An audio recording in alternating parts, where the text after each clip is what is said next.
silakan Pak Iwan. Langsung. Ini Baik, selamat. Biasanya kirain ada pengantar ya Pak Muklis buat teman-teman semua. Nggak apa-apa, harus nggak apa-apa. merangkap nih kayaknya. Ya, ya, ya, ya. Baik, selamat siang teman-teman. Assalamualaikum warahmatullahi wabarakatuh. Salam, Om Waalaikumsalam Swastiastu, Namo warahmatullahi Buddhaya. wabarakatuh. Salam kebajikan buat semuanya.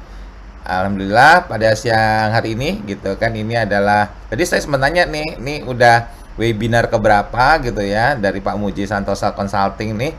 Alhamdulillah lancar banget nih udah mungkin ada kali ke 200 kali ya Pak ya. Kayaknya dari masa pandemi ini mungkin ya.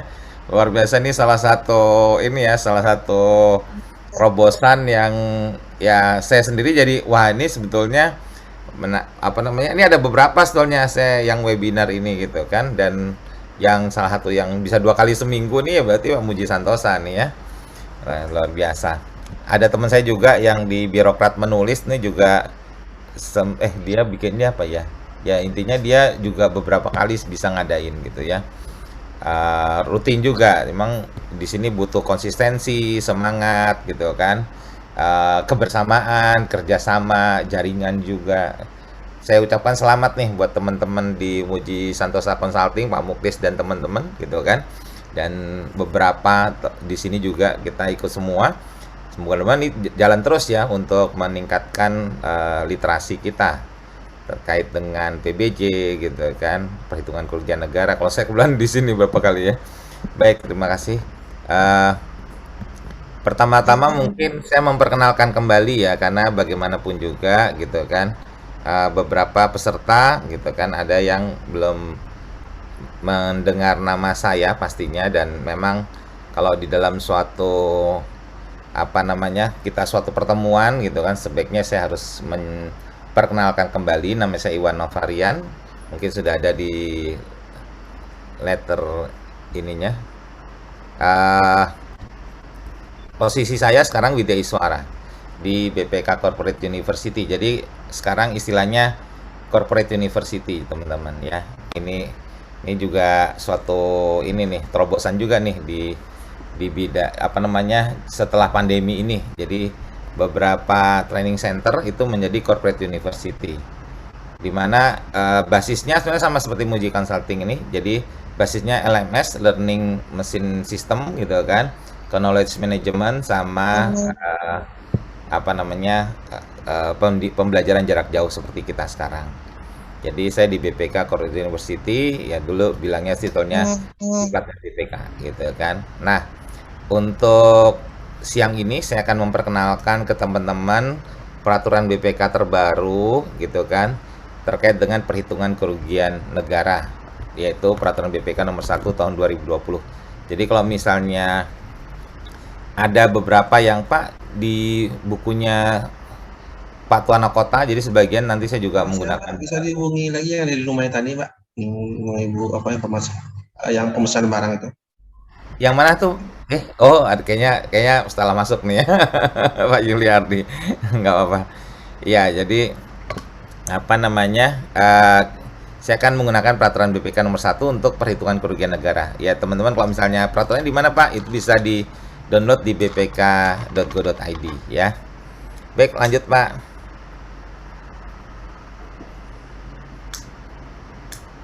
Ya, jadi untuk landasan hukum perhitungan kerugian negara itu menggunakan berdasarkan Undang-Undang 17 tahun 2003 terutama pasal 35 ya.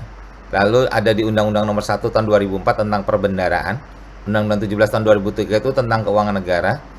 Undang 1 nomor 2004 itu tentang perbendaraan dan Undang-Undang 15 tahun 2004 itu tentang pemeriksaan tanggung jawab keuangan negara. Jadi kalau kita bicara tentang Undang-Undang 17 tahun 2003 ini sebenarnya adalah undang-undang untuk menggantikan Indische Compatibiliteit ya. Jadi undang-undang tentang keuangan negara zaman Belanda, maka Indische Compatibiliteit Wet itu kan berarti peraturan ya. Compatibiliteit itu perbendaraan. Jadi kalau di zaman Belanda itu satu peraturan namanya yang 17 2003 dan Undang nomor 1 itu satu peraturan. Undang-Undang 15 2004 itu menggunakan IR ya, Indische Argumentenkammer ya. Nah, jadi yang dipakai itu yang kerugian negara itu ada di Undang-Undang Nomor 1 Tahun 2004 pasal 1 ya, pasal 1. Nah, jadi dari sini di undang-undang tersebut secara prinsip mengatakan bahwa kerugian negara itu adalah berkurangnya uang, surat berharga, barang akibat perbuatan melawan hukum baik karena sengaja maupun lalai. Nah, lalu di pasal 2-nya itu mengatakan bahwa setiap kerugian negara itu harus dikembalikan ya. Maka di sini ada prinsip-prinsip yang berlaku universal, yaitu bahwa adanya pertanggungjawab pengurangan uang, surat berharga dan barang milik negara, di mana di sini ya dikatakan bahwa kerugian negara adalah adanya unsur melanggar hukum ya, perbuatan melawan hukum atau melalaikan kewajiban. Maka atas kerugian negara tersebut harus diganti sejumlah kerugian yang terjadi serta bertanggung jawab secara pribadi atas kerugian negara yang berada dalam kepengurusannya. Lanjut Pak Muklis.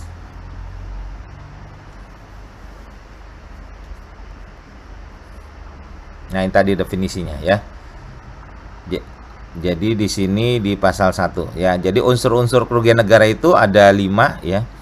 Ada pelaku, ada kekurangan uang, ada atau surat berharga atau barang ya. Jadi kalau yang disebut kerugian negara maka bisa berupa kerugian dalam bentuk uang, bisa juga berkurangnya surat berharga atau berkurangnya barang-barang milik negara.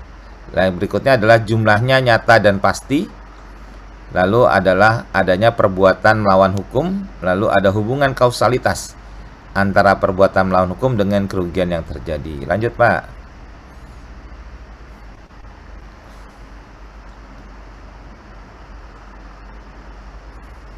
Nah, ini kerugian negara ya. Lalu sebetulnya ada definisi yang berbeda ya. Jadi di sini dengan keluarnya Undang-Undang 31 tahun 99 tentang tindak pidana korupsi ya. Di pasal 2 itu menyatakan bahwa setiap orang yang secara melawan hukum melakukan perbuatan memperkaya diri sendiri atau orang lain atau korporasi yang dapat merugikan keuangan negara atau perekonomian negara. Nah, di sini berbeda sebetulnya definisinya dengan kerugian negara sebetulnya ya. Karena kalau di kerugian negara tadi kan berkurangnya uang, surat berharga, dan barang yang jumlahnya nyata dan pasti akibat perbuatan melawan hukum. Nah, perbuatan melawan hukum tersebut itu kan di Undang-Undang Perbendaharaan. Maka sebenarnya bicara perbuatan melawan hukum bukan berarti pasti hukum pidana. Karena kalau kita ketahui hukum yang berlaku di Indonesia itu kan banyak ya. Ada hukum perdata, ada hukum pidana, ada hukum administrasi negara, dan ada hukum yang lain ya.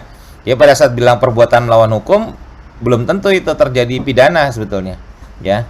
Maka di sini untuk membedakan, saya membedakan karena di beberapa definisi walaupun para pakar hukum mengatakan bahwa beberapa ahli hukum mengatakan bahwa sama aja antara kerugian keuangan negara dengan kerugian negara, tapi tentu saja saya melihat tetap ada suatu perbedaan ya. Jadi saya melihat di beberapa pasal-pasalnya biasanya kerugian negara itu ya kan dikaitkan dengan berkurangnya uang, surat berharga dan barang. Kita bicarakan tentang kerugian negara. Tapi bicara tentang perbuatan pidana gitu kan, bicara tentang pidana, maka peraturan atau perundang-undangan selalu mendefinisikan dengan kerugian keuangan negara. Ya, jadi di sini ada beberapa persamaan dan ada beberapa perbedaan. Kenapa kita penting untuk memahami perbedaan antara kerugian negara dengan kerugian keuangan negara? Nanti dikaitkan dengan apakah suatu kerugian negara itu harus selalu ada pidananya, gitu kan? Dan bagaimana jika, gitu kan? Bagaimana untuk berkurangnya uang gitu kan, misalnya katakanlah kayak Misalnya gitu ya, ada ketokoran kas gitu kan, ketokoran kas, dan pada saat dan bendahara bertanggung jawab dan mengembalikan ketokoran kas tersebut, apakah sudah pasti ada pidananya?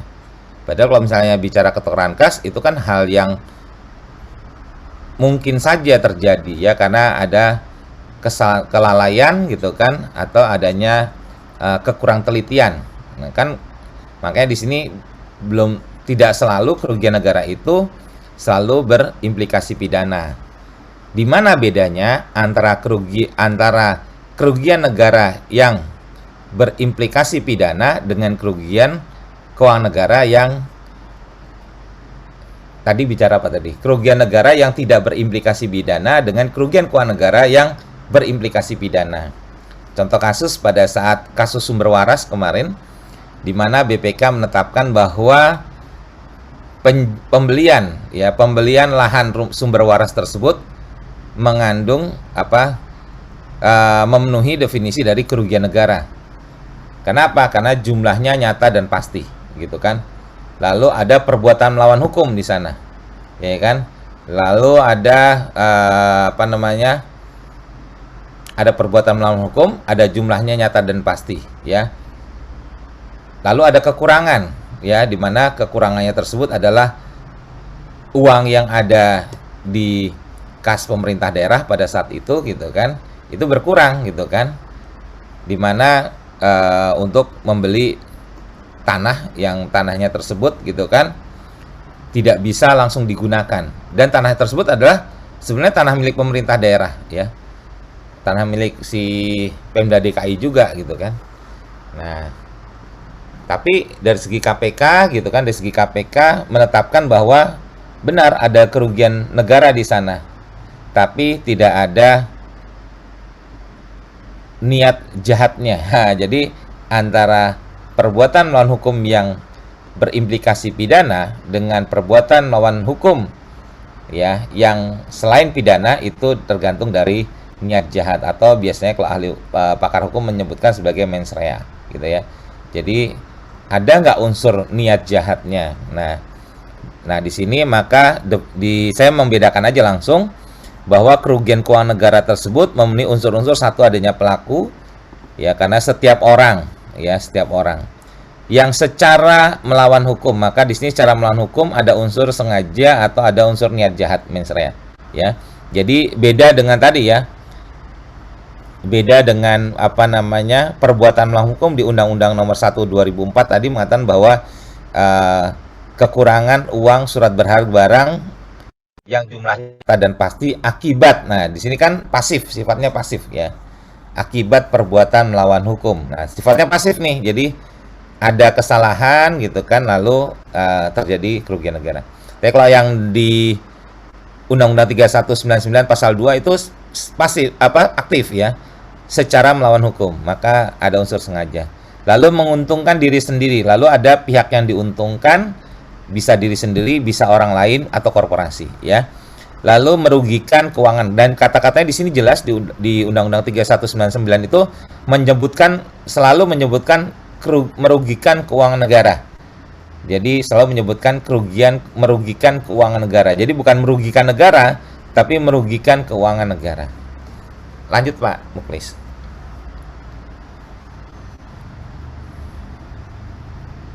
Nah, sehingga kita di dalam, nah di sini saya menggunakan definisi perhitungan kerugian negara, ya.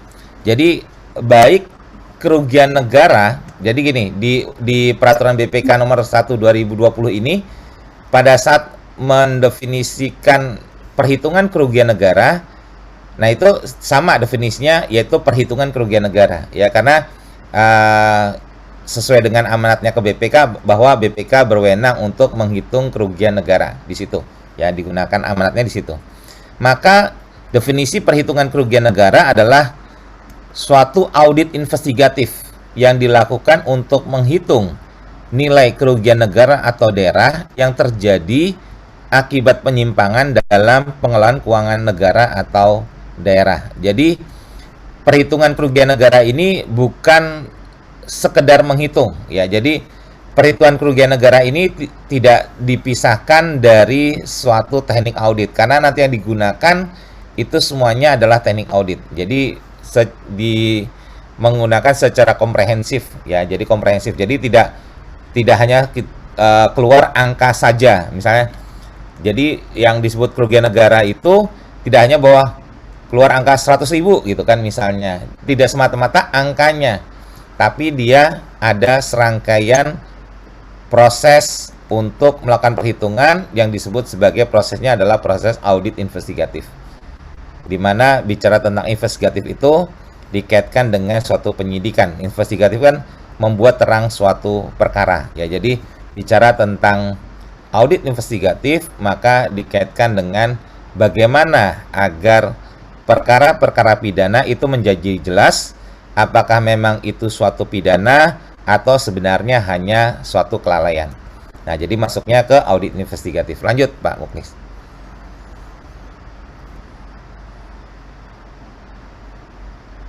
Nah, pelaksanaan perhitungan kerugian negara atau daerah ini di BPK dilakukan berdasarkan permintaan dari instansi yang berwenang atau dalam ini adalah aparat penegak hukum, di mana instansi yang berwenang wajib menyediakan dokumen pendukung dalam rangka perhitungan kerugian negara atau daerah.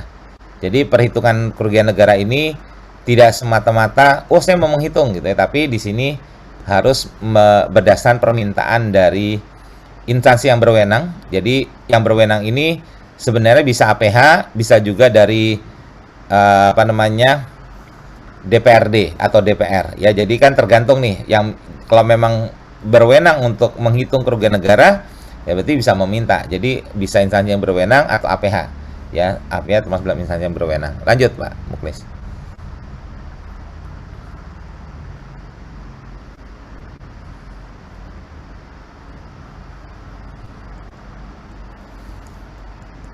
Nah, kerugian negara yang dapat dihitung melalui permintaan investigatif antara lain dapat berupa 1. Adanya suatu pengeluaran sumber kekayaan negara atau daerah yang dalam bentuk uang dan atau barang yang seharusnya tidak dikeluarkan. Nah, itu kasusnya tadi ada beberapa kasus ya. Lalu pengeluaran suatu sumber kekayaan negara atau daerah menurut kriteria yang berlaku lebih besar dari yang seharusnya.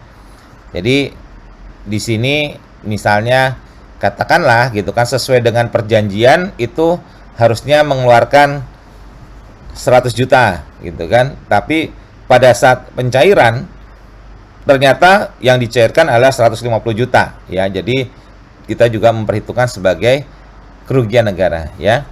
Atau hilangnya sumber atau kekayaan negara atau daerah yang seharusnya diterima, termasuk diantaranya penerimaan uang palsu atau barang yang fiktif ya. Jadi misalnya katakanlah dalam membangun, katakanlah kemarin kayak kasus yang di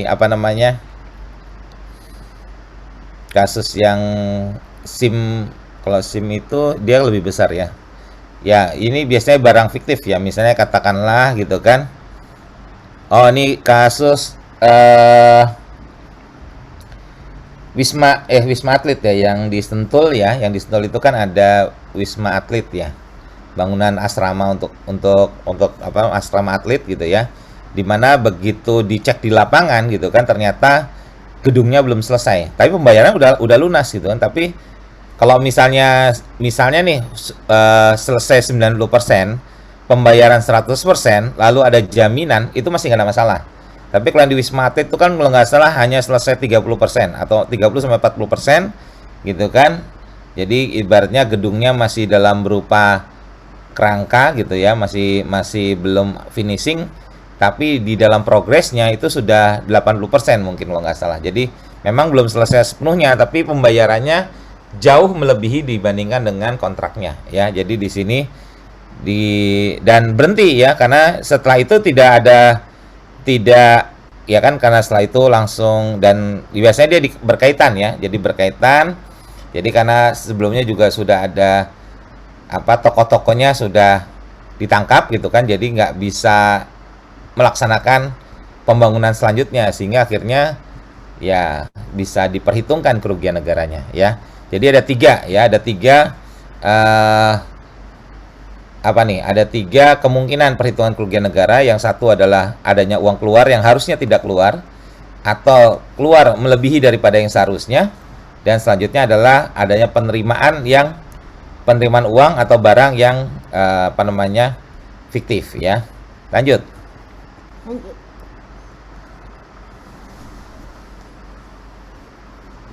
Oke.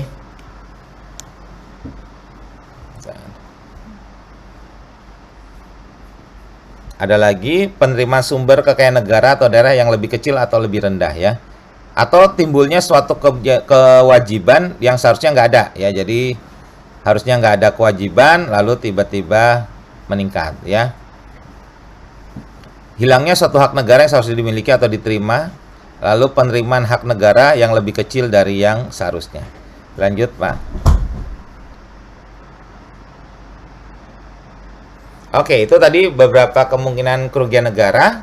Maka kita diskusi selanjutnya adalah bagaimana sih tahapan-tahapan dalam perhitungan kerugian negara. Lanjut. Tentu biasanya dalam melakukan perhitungan kerugian negara ini ada 3 tahap ya.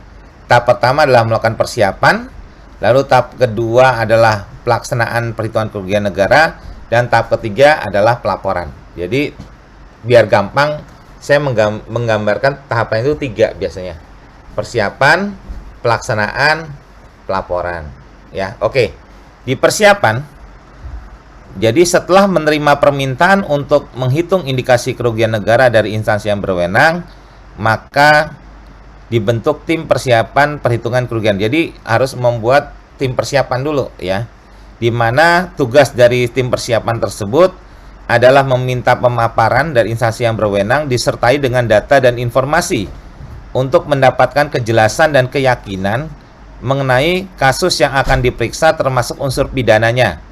Pemaparan juga dimaksudkan untuk menentukan dapat atau tidaknya perhitungan kerugian negara atau daerah dilakukan, di mana unsur-unsur tim persiapan ini beranggotakan ahli audit investigatif dan ahli hukum. Ya, jadi kalau di BPK kita ada aken khusus untuk audit investigatif, lalu kita juga punya bagian hukum eselon 1 di kami ya, kepala di direktorat Ditama ya, Direktorat Utama Hukum ya. Jadi kita punya, jadi makanya kenapa untuk audit investigatif ini kita 2 eselon 1 langsung yang akan hadir ya. Untuk ini biasanya kalau misalnya di kepolisian kita bilangnya sebagai gelar perkara ya, gelar perkara. Kalau di kami kita bilangnya pemaparan aja ya. Jadi bisa gelar perkara, bisa pemaparan. Intinya tadi kalau misalnya di bagian audit investigatifnya itu tentu saja harus orang-orang yang memang akan menjadi ahli audit investigatif. Lanjut, Mbak.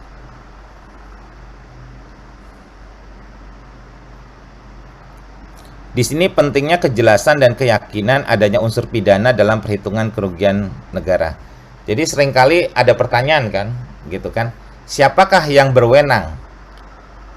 Kalau yang pertanyaan sering umum kan, siapa yang berwenang menetapkan kerugian negara, kan gitu?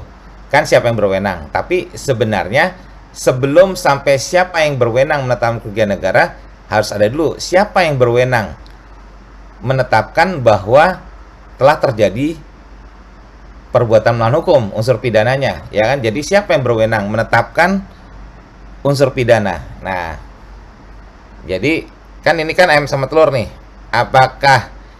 Apakah kerugiannya negara dulu, baru ditetapkan pidananya, atau pidananya dulu, gitu kan? Baru kita bisa menghitung kerugian negaranya. Lalu kalau misalnya siapa yang berwenang menetapkan kerugian negara, gitu kan? Tanya lagi, siapa yang berwenang menetapkan unsur pidananya? Sebenarnya jawabannya jelas ya. Keseluruhannya berwenang menetapkan adalah kalau di keuangan, kalau misalnya tidak pidana korupsi, maka yang berwenang nanti adalah pengadilan. Ya, jadi adalah wewenangnya di hakim, ya kan? Nah, lalu bagaimana nih, gitu kan? Kan sering kali nih masyarakat ini kan bahkan kita kadang-kadang sebagai penegak hukum atau katakanlah kita yang mendukung penegakan hukum seringkali mendahului rasa keadilan Nah, padahal kan ya pro justisia. Harusnya kita mengedepankan azas praduga tidak bersalah. Gitu kan? Sehingga kita tidak bisa mengatakan bahwa telah terjadi unsur pidana, kan nggak bisa gitu. Karena kita mendahului dari penetapan pengadilan, gitu kan. Maka biasanya gitu kan, kalau misalnya digelar perkara, kita bicara dengan dugaan pidana, kan dugaannya. Karena kita nggak bisa mendahului, kita hanya bisa mengindikasi, ya. Jadi pentingnya kejelasan dan keyakinan adanya unsur pidana dalam perhitungan kerugian. Jadi tentu saja kita harus menghitung dulu, kita harus memperjelas dulu bahwa telah terjadi dugaan tindak pidana sebelum kita bicara kerugian negara. Jadi pidananya harus kita yakinkan apakah perbuatan melawan hukumnya, harus kita yakinkan apakah perbuatan melawan hukum pidana atau perbuatan melawan hukum administrasi atau perbuatan melawan hukum perdata. Nah, kan penting tuh. Karena kalau misalnya perbuatan melawan hukum perdata, maka nanti tentu saja di sini kerugian negaranya akan kita tuntut secara perdata. Biasanya dikaitkan dengan nanti adanya upaya untuk tuntutan perdata, biasanya ada sita harta. Contoh kasus di mana? Sumber waras lagi. Dalam kasus sumber waras gitu kan, karena KPK KPK mengatakan bahwa tidak ada niat, tidak menemukan mens rea dalam kasus pembelian rumah sakit sumber waras, maka selanjutnya gitu kan dilanjutkan dengan tuntutan secara perdata. Ini sebetulnya melanggar azas hukum nih, ya, di mana sebetulnya azas hukumnya bahwa penuntutan secara pidana itu adalah ultimum remedium. Jadi kalau kita bicara pidana, sebenarnya sebelum kita bicara tentang pidana, kita upayakan dulu nih di administrasi dan di tindak perdata. Jangan dibalik gitu loh. Nih, makanya kadang-kadang kebalik nih kita nih, ya. Tapi ya tadi tentu ada unsur-unsur yang lain, ya. Unsur yang lain. Kenapa kok azas hukumnya jadi kebalik gitu kan? Padahal kan pidana itu ultimum remedium gitu kan. Jadi upaya terakhir. Kalau misalnya untuk kerugian negara ini tidak bisa dipulihkan, terakhirnya kan pidana. Tapi sebenarnya kalau misalnya kita bisa dengan administrasi, kan lebih murah, lebih mudah, lebih cepat, gitu kan? Kenapa? Karena cukup dengan penetapan. Jadi misalnya katakanlah kayak kastekor nih oleh bendaharawan. Sebenarnya paling murah, paling mudah, paling cepat itu kastekor langsung dipenetapan oleh BPK, gitu kan? Selesai. Jadi begitu udah penetapan, gitu kan? Udah, gitu kan? Sebenarnya nggak perlu masuk ke pidana, gitu ya. Kalau untuk kastekor nih, tapi kan seringkali gitu kan si bendaharanya ini, wah dia masih pelit nih sama uang gitu kan. Wah saya nggak punya uang pak gitu kan. Saya hanya ada misalnya karena dia ruginya 100 juta, dia cuma punya 10 juta gitu kan. Saya punya uang 10 juta. Nah, ya selesai gitu kan. Kalau misalnya berarti kan masih ada kerugian negara 90 juta. Ya kalau ngomong nggak mau pidana gitu. Kenapa nih udah ada pengembalian tapi kok masih kena pidana? Ya tadi ya karena dia nggak tuntas ya. Oke. Nah, di sini selanjutnya tim persiapan pemesanan kerugian negara tadi akan memperhitungkan gitu kan.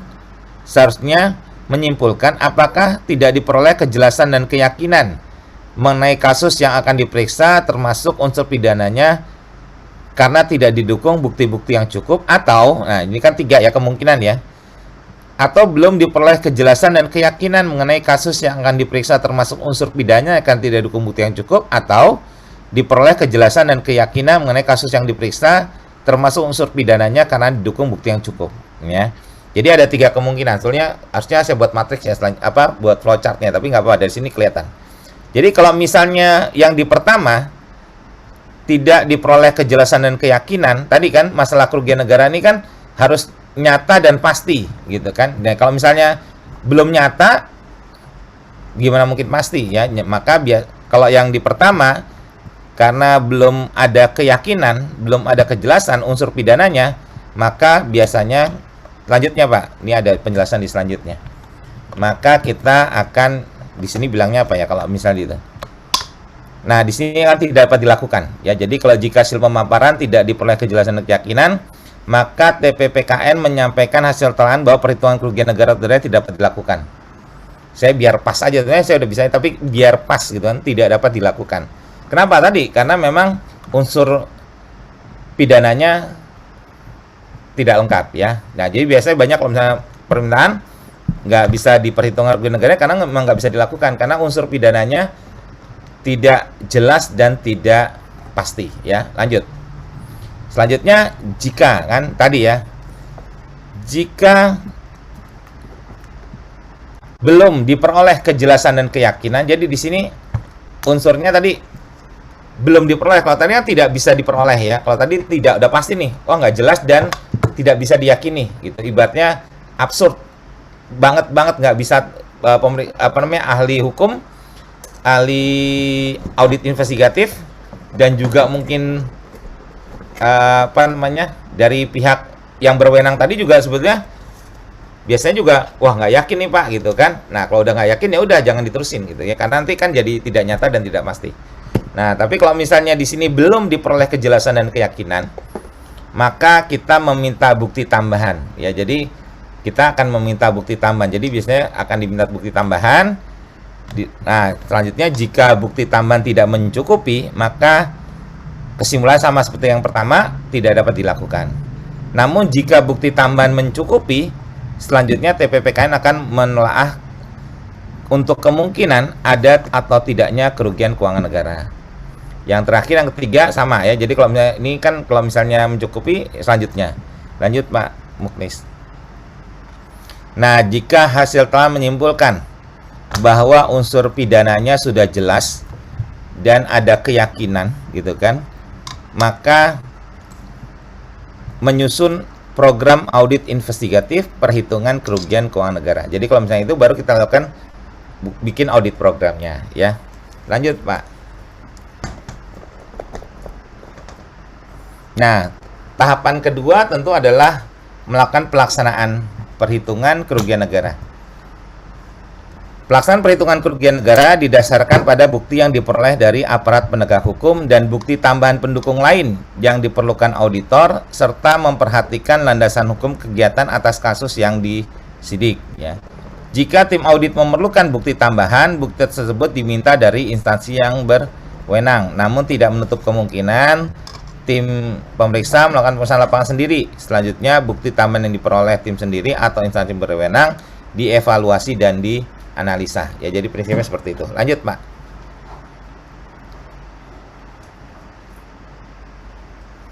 Nah, tahapan berikutnya adalah satu, memahami kasus yang dibangun atau kita nyebutnya sebagai building case ya, building case. Building case, oke.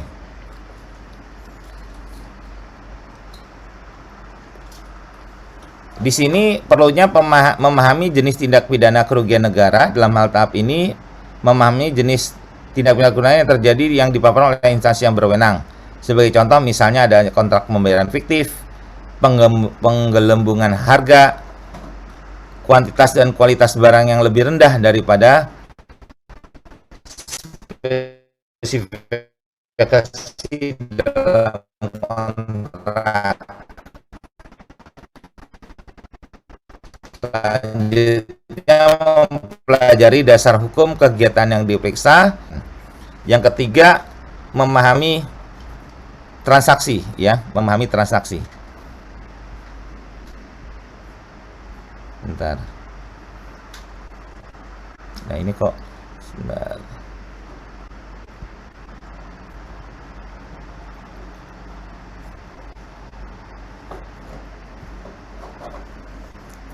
Misalnya di sini masalahnya apa nih? Masalah pengadaan tanah gitu kan? Atau masalah pengadaan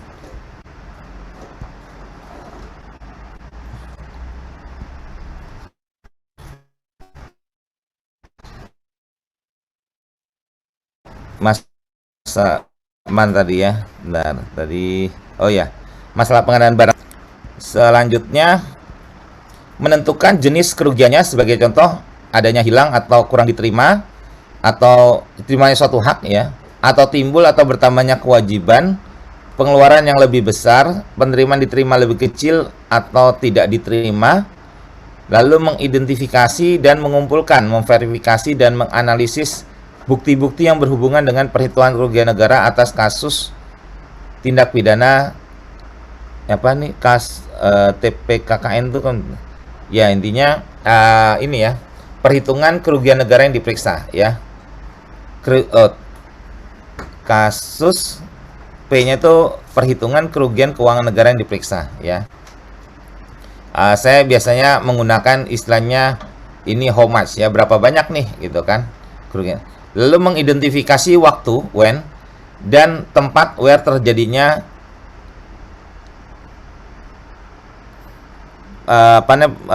perhitungan kerugian keuangan negara ya. Lalu menentukan penyebab kerugian. Kok saya jadi lupa sendiri ya, TP-nya apa T-nya itu. Tapi ntar ya. Ya tindak pidana ya. Tindak pidana kerugian. Oh ya, TP. Oh ini ada 2 kali nih ya.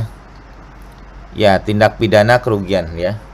Karena kan tadi ya kita udah unsur pidananya kita sudah ada jelas dan yakin ya, ada jelas dan yakin. Jadi kalau udah jelas dan yakin, maka kita melanjutkan tindak pidana kerugian keuangan negara.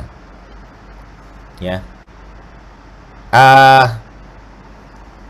Kami biasanya kami menggunakan, ini mungkin tidak tampil, tapi biasanya kami menggunakan fraud tree ya. Kita jadi untuk menggambarkan tindak pidana yang terjadi itu kita mempunyai suatu matriks yang kita sebut sebagai fraud tree. Ini saya kirim aja. Saya tambahkan aja kalau gitu sebentar ya. Ini saya bisa dikirim nggak ya? Di chat Pak mungkin? Ya, mau saya kirim ke chat ya, Pak. Siap. Bentar. Bapak Ibu yang mau bertanya silakan klik tombol raise hand sambil nunggu Langsung Pak ya. Iwan share materinya. Silakan klik tombol raise hand Bapak Ibu.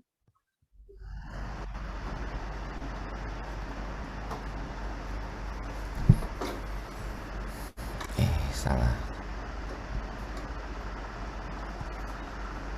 Jadi kami biasanya untuk building case kami pakai fraud tree ini biar dapat gambarannya nih, karena sudah cukup berterima ya. Jadi di situ ada secara garis besar fraud itu bisa ada tiga bangunan besar ya. Satu adalah korupsi ya. Jadi korupsi itu sendiri adalah bagian dari kecurangan kalau di dalam definisi internasional dari ACFE ya. ACFE itu adalah Asosiasi Certified Fraud Examiner ya. Ini saya kirim dulu. Save. Fraud tree ya.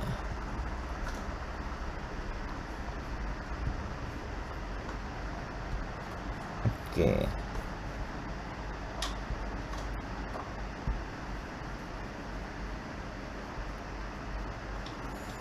Korupsi itu di dalam fraud tree kita bagi menjadi 4 ya.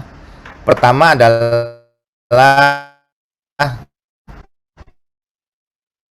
adanya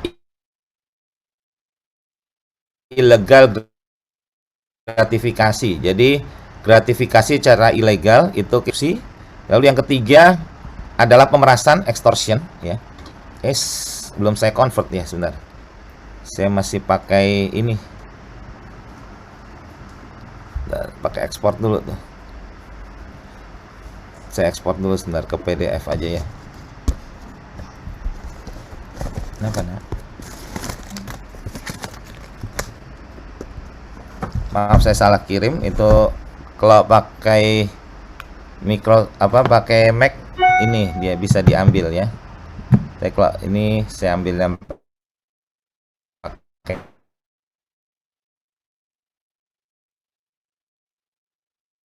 PDF aja.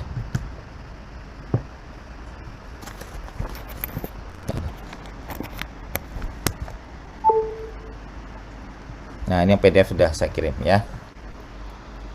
Jadi untuk building case kita pakai fraud tree ya. Jadi di sini apakah kasusnya di korupsi? Korupsi itu 4 ya. Suap, pemerasan, kolusi sama dengan gratifikasi. Atau berikutnya adalah di yang ini adalah pelaporan yang tidak benar ya. Pelaporan yang tidak benar itu termasuk dalam kecurangan. Dan yang ketiga adalah penyalahgunaan aset ya, aset misappropriation. Nah, itu kalau misalnya teman-teman lihat di apa tree itu kan berarti kan bicara tentang pohon ya, pohon kasus ya, pohon kasus. Jadi ada korupsi, ada penyalahgunaan aset, dan ada fraud, kecurangan dalam pelaporan keuangan ya. Nah, penyalahgunaan aset itu terbagi dua ya. Penyalahgunaan aset cash dan penyalahgunaan aset appropriation. Karena kalau yang di corruption tuh dia nggak perlu kita menghitung kerugian keuangan negara, karena itu kan nggak ada itu kan di pasal-pasal yang lain ya, bukan di pasal 2 yang di corruptionnya. Ya, jadi kalau misalnya di building case, kalau yang corruption ini kita nggak perlu perhitungan kerugian keuangan negara lagi gitu kan. Karena ini kan ada di pasal-pasal yang lainnya. Saya nggak hafal, tapi kalau untuk pasal-pasal, karena biasanya itu kan nanti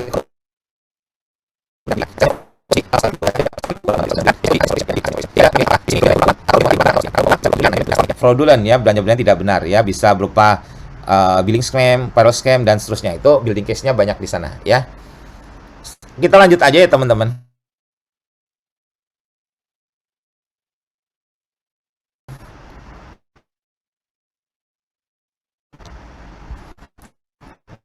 Berikutnya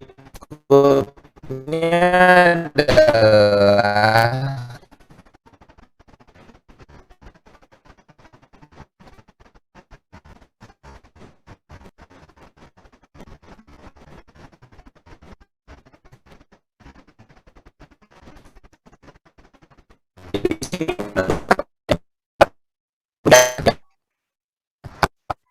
Putus-putus suaranya Pak Iwan.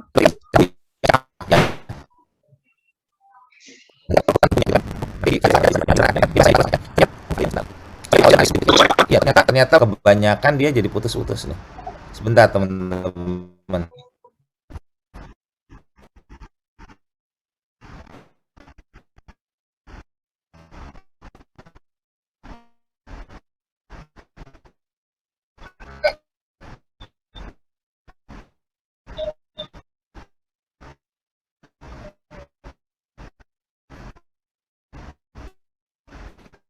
Apakah sudah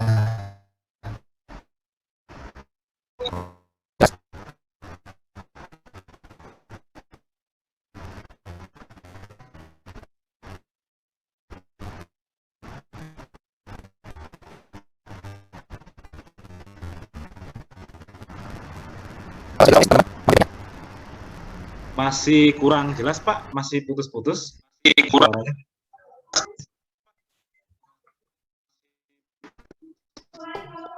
Terus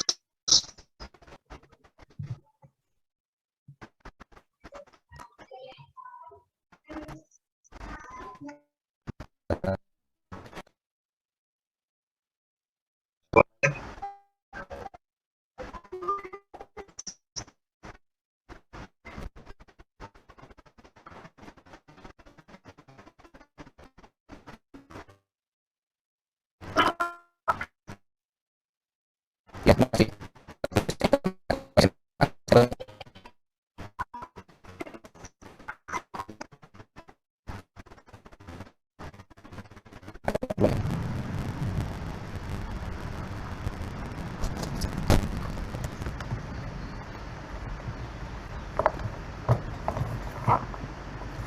Iya, suaranya hilang teman-teman.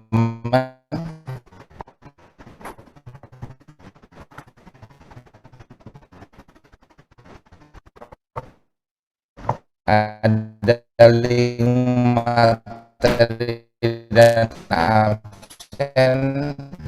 Silakan. Mungkin videonya di off kan kali Pak, supaya ini. Ya.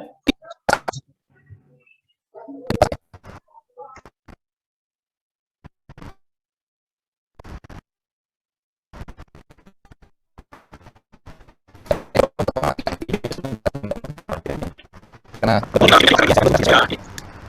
Pak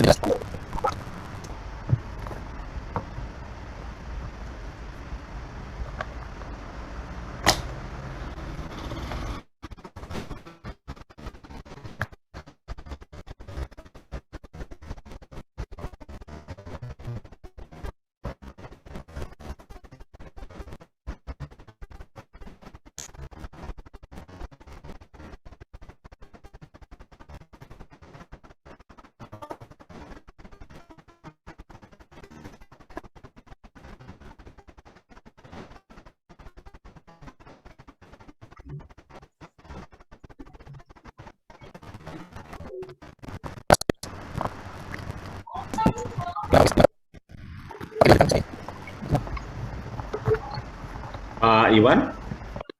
ya, iya hadir. Siap, siap. Iya. Oh iya nih baru masuk semua nih.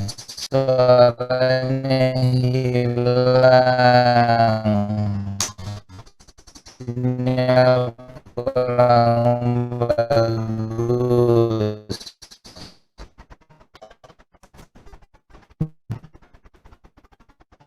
Admin bisa dibagi materinya, jaringannya jelek. Sekian, ya.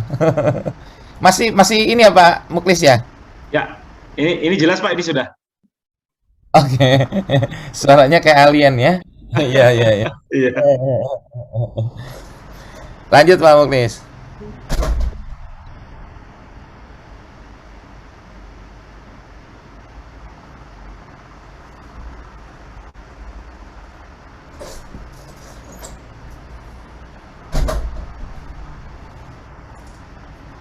Ya Pak Iwan?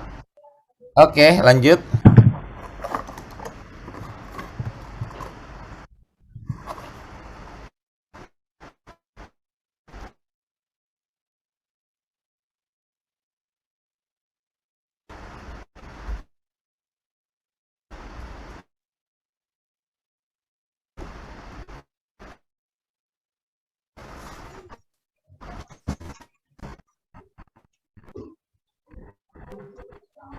Masih ada gangguan Pak Iwan untuk suaranya?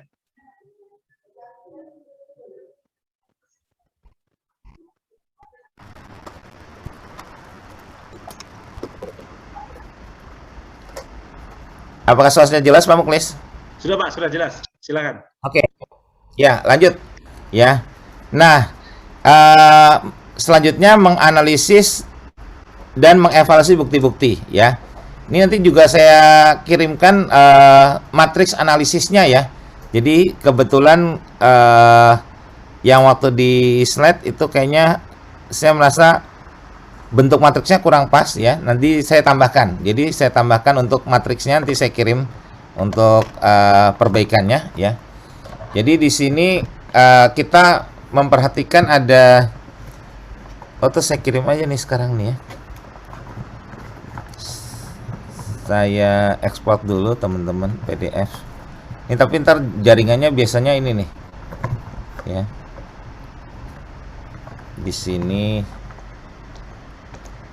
Oke, ya. Jadi ada di sini ada bentuk matriks ya. Pertama adalah analisis laporan dugaan. Kita laporannya apa gitu. Lalu jenis dugaan unsur tindak pidana kerugian keuangan negaranya, what tadi kan sudah dijelaskan di awal what, jadi tulis dalam bentuk matriks jadi mudah gitu ya. Lalu jenis indikasi kerugian negara atau daerahnya, how much. Lalu tempat dan waktu terjadinya, where dan when. Lalu pihak yang diduga terlibat, who. Lalu modus operandinya, how. Lalu dugaan unsur-unsur pasal TPK yang dipasalnya apa. Lalu nanti kita membuat hasil telahan, apakah cukup alat ini aja.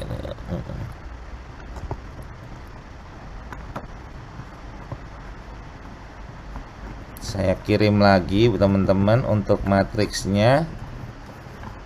Ini ada di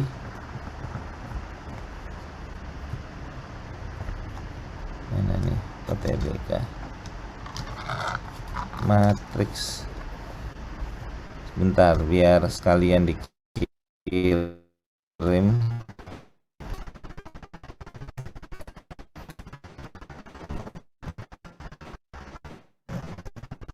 Nah, ya ada tadi.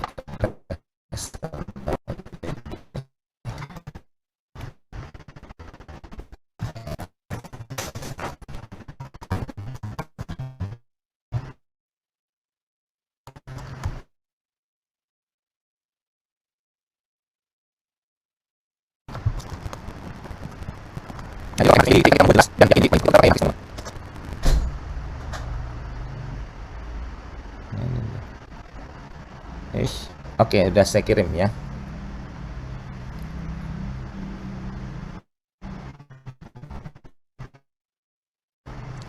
Berikutnya adalah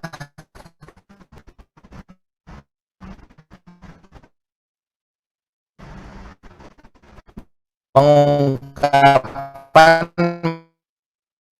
metode penilaian kerugian kendaraan yang digunakan.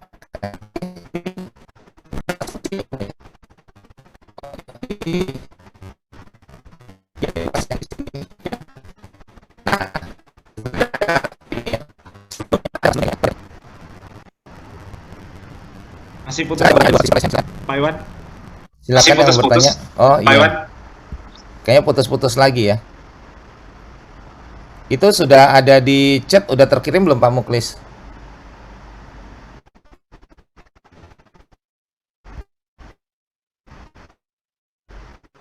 Sudah Pak, sudah terkirim di chat.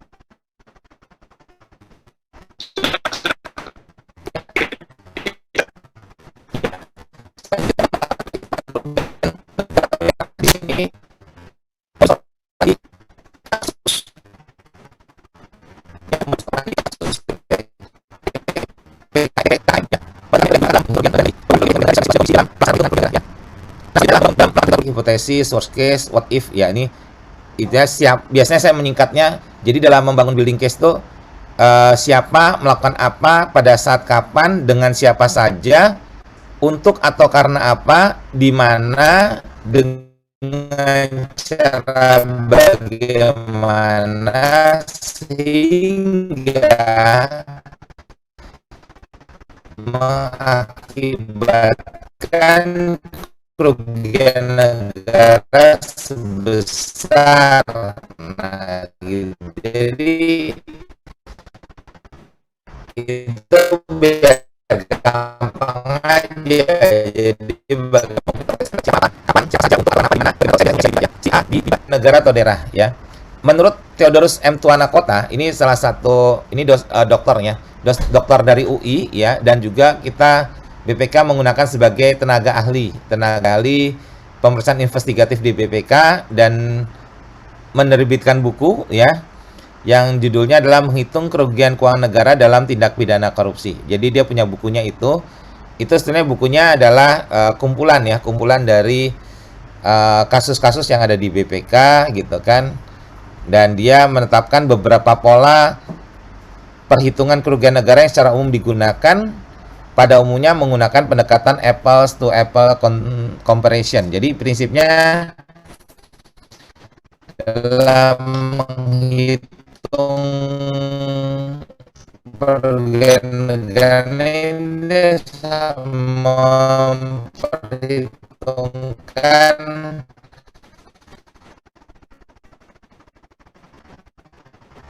apple to apple, jangan apple to jeruk gitu. Itu kan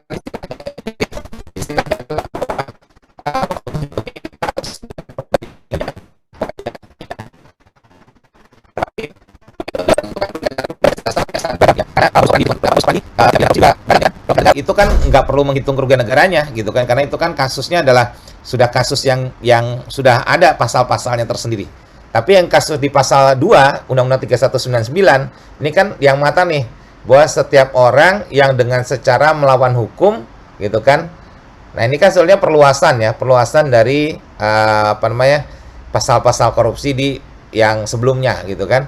Jadi setiap orang yang secara melawan hukum menguntungkan diri sendiri atau orang lain, merugikan keuangan negara atau perekonomian negara, dipidana dengan dan seterusnya ya. Nah, di sini maka untuk menghitung kerugian negara ini metodenya antara lain, satu adalah nilai pasar yang wajar ya. Lalu nilai perolehan, nilai jual, nilai ganti, nilai historis disesuaikan dengan indeks tertentu,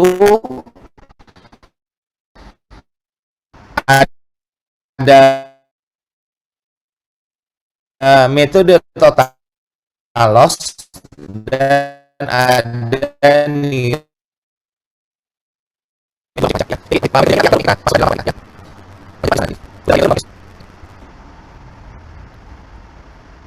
Wah, ini kayaknya putus ya. Mohon penjelasan terkait kerugian negara yang dikategorikan total loss. Oke, ya.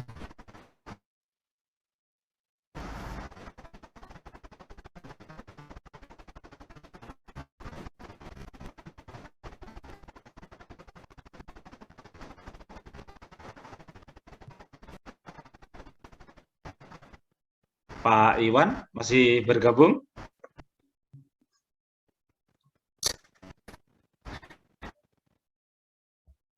Mohon maaf, maaf.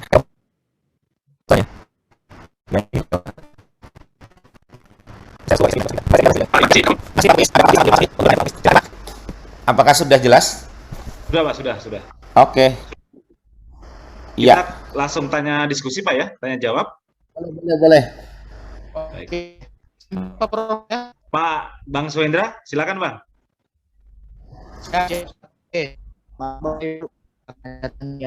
Boleh dulu ya.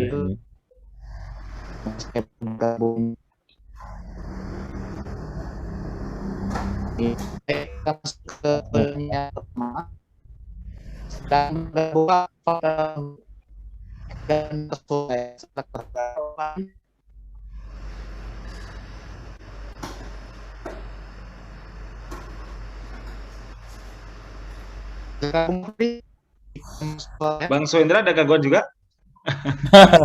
Iya, ternyata Bang. Iya. Pak Swendra, kalau misalnya nggak kedengeran, boleh pakai chat, Pak.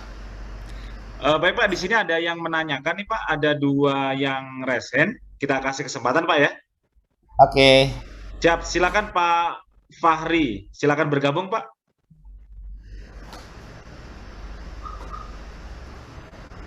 Silakan Pak Fahri di unmute Pak.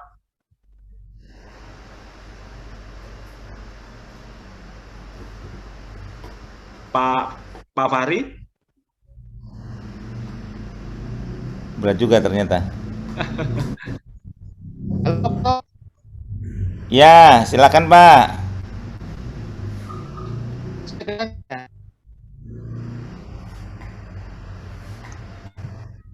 Pak Fahri, silakan bergabung Pak. Lanjut ke yang berikutnya. Nirmala Sari, Ibu ya, silakan Bu bergabung di unmute. Ya, Silakan Bu. Ya.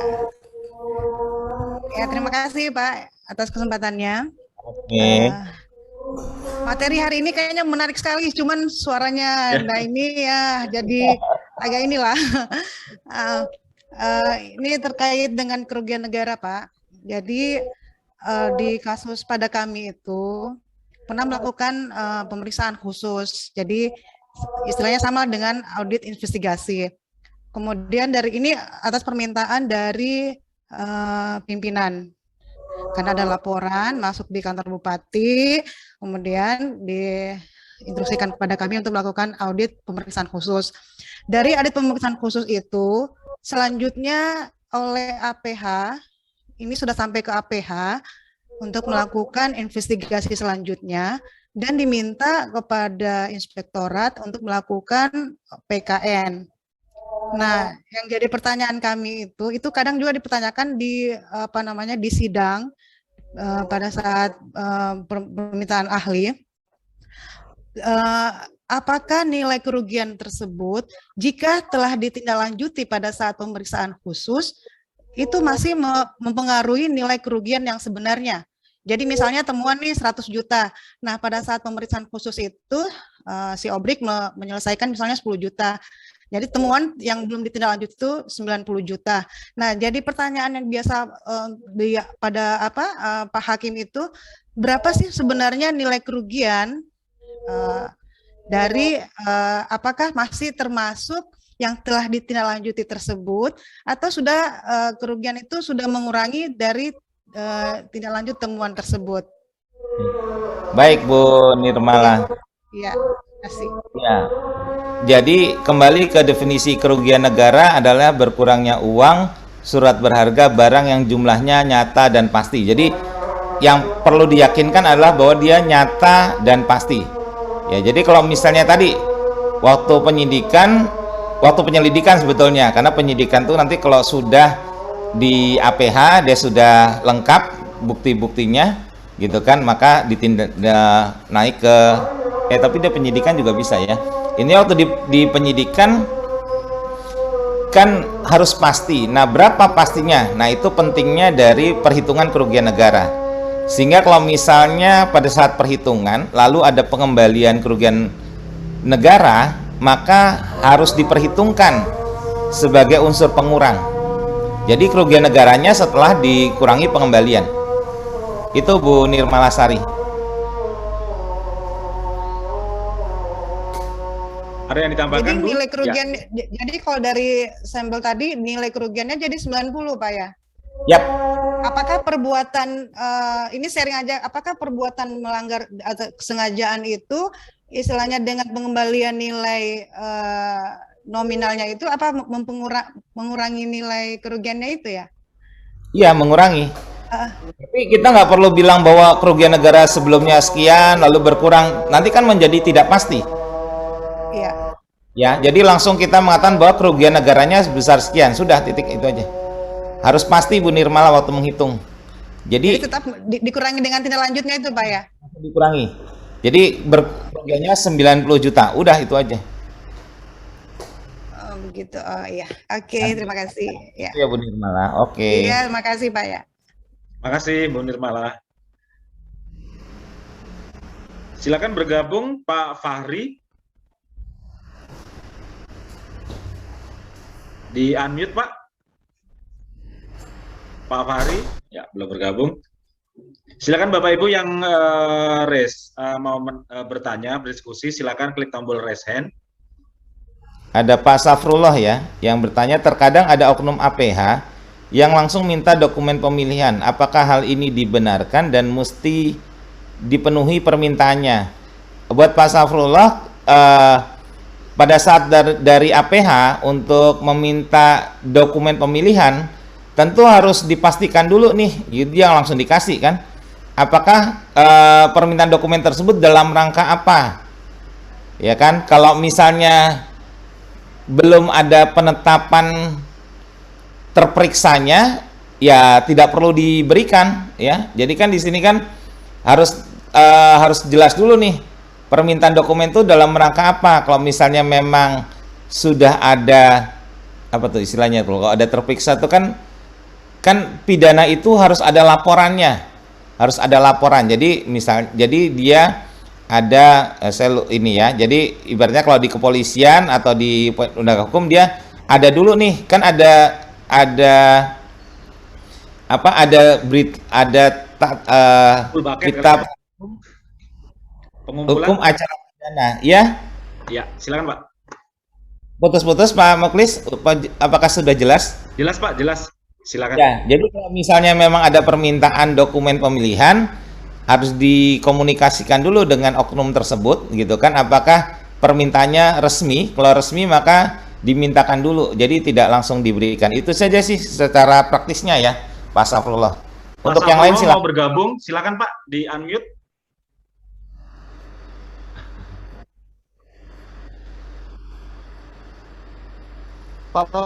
Siap, Pak Swe.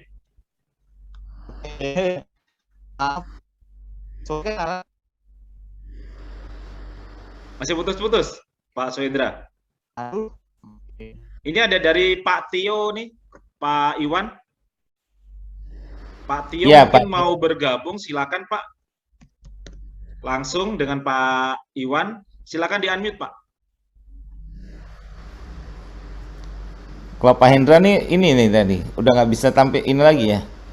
Kayaknya udah ini. Kalau mau tampil Pak Tio? Ya. Pak Tio silakan. Assalamualaikum warahmatullahi wabarakatuh. Maaf lagi di kendaraan. Oh gitu, Wah. siap. Silakan.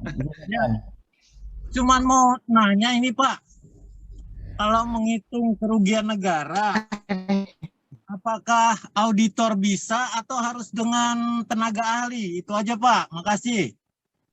Baik Pak, kalau misalnya pakai tenaga ahli, jadi auditornya sebagai apa? Pertanyaan akan menjadi seperti itu Pak Teo. Jadi auditornya aja langsung Pak.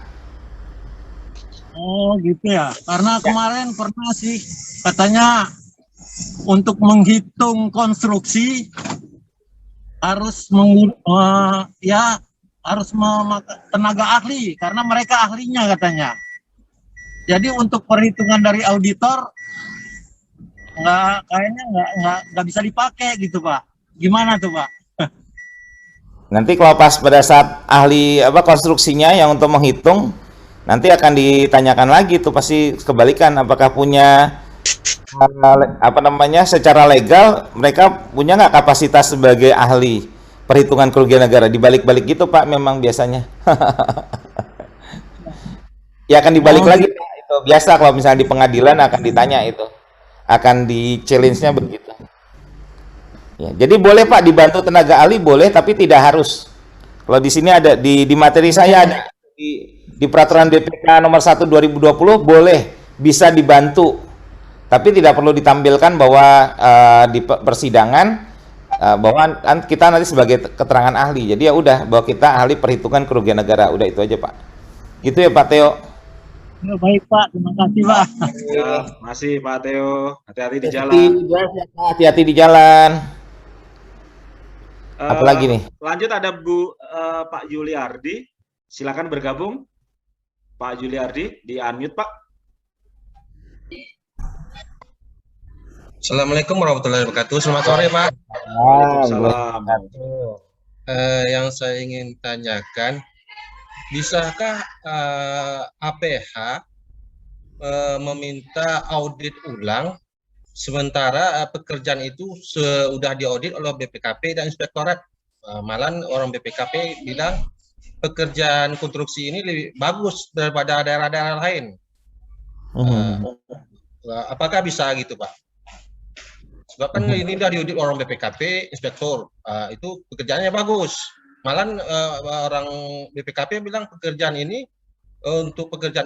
konstruksi ini dia memakai dana DAK, pembangunan ini bagus daripada daerah-daerah lain. Nanya itu Pak, terima kasih Pak. Baik Pak Yuliardi, secara prinsip ada perbedaan antara audit yang umum dilakukan di materi saya yang saya kirim tuh ada jadi tambahan itu, tambahan di ini. Jadi pasti berbeda Pak tujuannya, karena kalau yang dari APH itu kan memang audit investigatifnya khusus perhitungan kerugian negara. Jadi APH boleh meminta audit ulang, ya kan? Bukan boleh minta audit ulang, APH boleh meminta audit investigatif jika, tadi kan ada jikanya Pak, jika ada unsur pidana. Itu aja sih Pak Yuliardi. Jika ada unsur pidana. Kalau misalnya nggak ada unsur pidana, nggak boleh dilakukan audit investigatif, Pak. Berarti unsur pidana itu ini kan sebabnya kan yang pelaporan itu pertama bukan kegiatan ini, cuma merembatnya ke kegiatan yang saat ini. Jadi bagaimana itu Pak? Oh, ya berarti nggak bisa Pak. Jadi kalau misalnya laporannya untuk pidana tertentu, maka auditnya untuk pidana yang itu saja, nggak boleh ke audit yang lain. Bisa aja ditolak Pak kalau misalnya seperti itu. Cuma kita kan kalau udah menghadapi APH ini kan, kalau untuk udah pegawai ini ibaratnya kita nih apalagi karena agak udah down duluan kan, jadi apa yang diminta APH itu yang tidak seharusnya dia harus melalui APIK kita kasihkan, macam gitu kan. Ada APH itu minta kontrak, minta apa semua. Seharusnya orang tuh dia minta melalui APIK kan. Cuma kan kebanyakan APH ini banyak yang tidak melalui APIK, langsung ke kita, dipanggil minta surat keterangan, tapi disuruh bawa bukti-bukti itu semua gitu. Ya ikut di peraturan BPK nomor 1 2020 bisa Pak Yuliardi. Tata caranya nanti dikodifikasikan di peraturan gubernur, dan kalau misalnya Pak Yuliardi di provinsi atau peraturan kepala daerah, lalu bikin ini dulu, biasanya dengan APIP kalau bisa dibuat MOU ya, perjanjian. Jadi baik gitu loh, jadi nggak langsung oknum-oknum yang jalan, oknum antar oknum, tapi resmi, ada surat-surat resminya. Ya, cuma kan ini kalau kita pegawai ini karena ada undang-undang pegawai itu, misalnya 1 hari aja masuk pecat, jadi pegawai ini udah mati ketakutan sendiri begitu dipanggil APIK. Seharusnya dokumen itu tak kita berikan, jadi diberikan, jadi istilah panjang-panjang cerita gitu Pak. Iya Pak, tapi tenang saja Pak, sebetulnya setiap pegawai yang menjalankan tugasnya sesuai dengan peraturan perundang-undangan tidak dapat dipidana. Oh gitu Pak ya, terima kasih Pak. Soalnya kan Pak Yuli. ini kasus sudah lama, cuma saya ingin tahu aja gitu Pak, apa berarti bisa ada Pak ya. Terima kasih Pak. Oke. Siap, makasih Pak Yuli. Ya, silakan Bapak Ibu kalau mau bertanya, klik tombol raise hand. Ada Pak Rosa ya, atau Bu Rosa nih di Kementerian Barang. Ada yang belum, ada yang sudah masuk di chat Pak? Ya, banyak nih Pak yang di chat. PB yang sebentar Pak, yang di chat Pak. Wih banyak nih. Jadi Pak Tio sudah, Pak Wahyudi, apabila nilai ya Pak Sohendra. Pak Oh ada yang riset ya, kita prioritaskan yang riset. Oh silakan Pak Beni Ihsan bergabung Pak. Ya. Baik, jelas suara saya Pak? Jelas. Silakan Pak. Ya, selamat sore. Ya. Terima kasih. Jadi ingin saya minta penjelasan ini terkait dengan terdapatnya temuan BPK. Jadi mungkin ini masih ada korelasi juga sih kaitan dengan aset daerah nantinya. Jadi perolehan barang dan jasa gitu. Jadi saya ingin tanyakan, apabila ada temuan BPK, misalnya contohnya nilainya 1 miliar dan terdapat pengembalian atas temuan BPK sebesar 100 juta.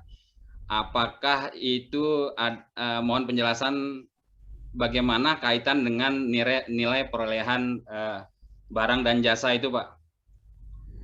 Oh. Apakah dia akan direkonsiliasi ulang dengan nilai 900 juta ataukah tetap dia perolehannya 1 miliar gitu? Baik, Pak. Pak Beni ya. Oke, lanjut. Yang kedua, Pak. Ntar lupa yang pertama. Ya. Yang pertama, ya. Jawab dulu aja Pak Beni ya. Ya, Ya, dengan alasan kepraktisan Pak Beni, gitu kan, biasanya kan pengembalian tidak terlalu besar tuh Pak. Nah, jadi untuk pengembalian tersebut tidak mengurangi nilai aset, gitu kan, karena tapi diakui sebagai pendapatan lain-lain. Itu aja sih Pak jawabannya. Sama aja kan, jadi untuk asetnya nilai tetapnya 100 juta, lalu ternyata ada kelebihan bayar kan, 5 juta misalnya, maka kelebihan bayar tersebut kan biasanya nggak terlalu besar tuh Pak. Maka waktu kelebihan bayar diakui sebagai pendapatan lain-lain. Untuk nilai asetnya nggak material biasanya Pak, jadi nggak dikoreksi. Gitu Pak. Gimana Pak Beni? baik-baik. Ya, terima kasih. Ini yang Ya. kedua, Pak. Ya. Bisa bertanya lagi, Pak? Ya, Silakan. Mas Safruddin Ah, masih, ya, masih ini nunggu tuh kedua. Mas Safruddin. Nah, jadi biasanya hasil temuan BPK itu rekomendasinya agak sarkas bahasanya, Pak, di situ, Pak. Jadi dalam buku hasil LHP BPK itu sendiri biasanya ada rekomendasi di situ, Pak. Jadi rekomendasi dari BPK itu yaitu untuk menagih kepada PPK dan konsultan pengawas, katanya di situ. Mungkin dasarnya dari mana kira-kira bahasanya itu kelihatannya agak sangar gitu menurut kami. Oh, Dan di sini banyak PPK yang mengundurkan diri jadinya, Pak, kalau melihat hal itu. Dan sempat saya bahas juga dengan Apip bahwasannya bagaimana sih prosedurnya untuk pengembalian ini. Kan jadi ada surat rekomendasi BPK, akhirnya PPK dan konsultan pengawas menagih ke rekanan atas pengembalian tersebut. Nah, apabila tidak dipenuhi oleh rekanan, maka itu akan menjadi kerugian negara gitu, Pak ya? iya, iya. Ah ya. Terus yang selanjutnya kaitan dengan TPTGR, bisa dijelaskan sedikit TPTGR ini, Pak? Apakah ini memang pengembalian atau ada kerugian negara atau gimana gitu, Pak? Baik Belum Pak paham. Beni.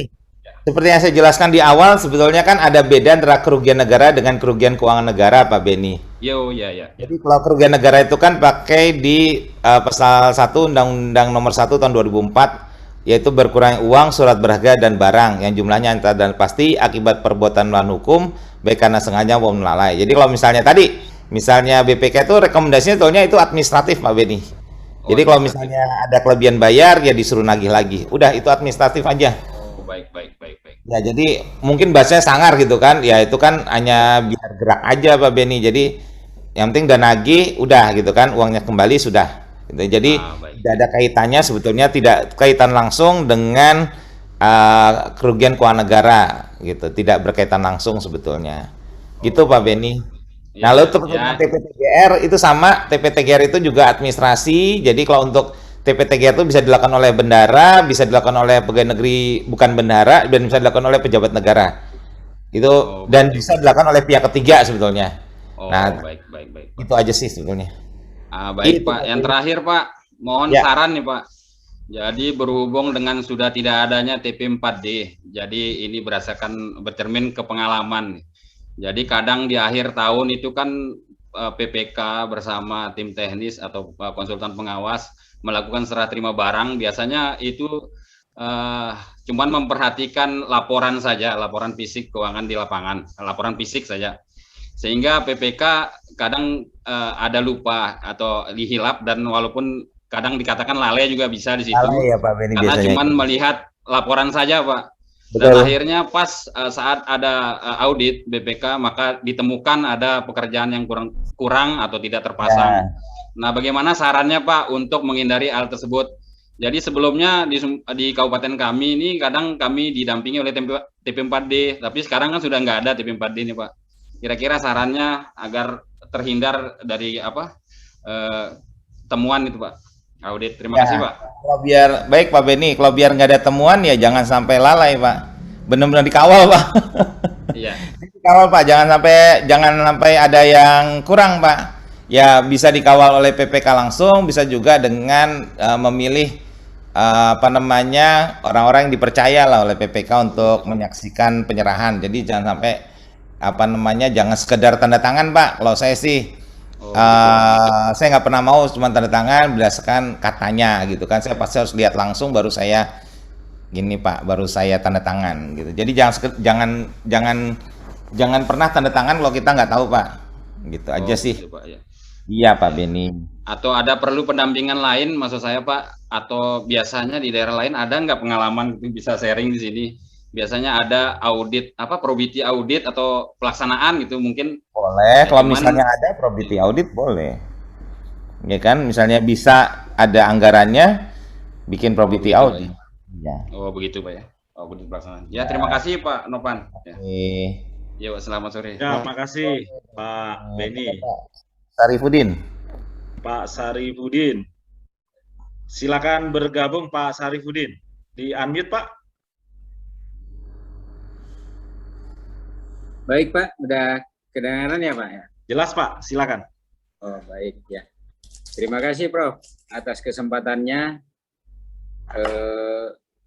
Ada 2 pertanyaan saya ini Pak. Yang pertama, jika pembayarannya itu melebihi dari yang seharusnya, tapi yang kelebihan pembayaran tadi, misalnya fisiknya baru 90, terus atas kesepakatan bersama itu dibayarkan langsung 100%. Nah, biasanya ini terjadi pada saat akhir-akhir tahun. Akhir-akhir tahun supaya anggarannya itu tidak nyebrang ke tahun berikutnya. Nah, tapi ada niatan baik bahwa pelaksananya itu biasanya tetap mau menyelesaikan pekerjaannya meskipun nyebrang tahun. Apakah ini masuk sebagai kerugian negara?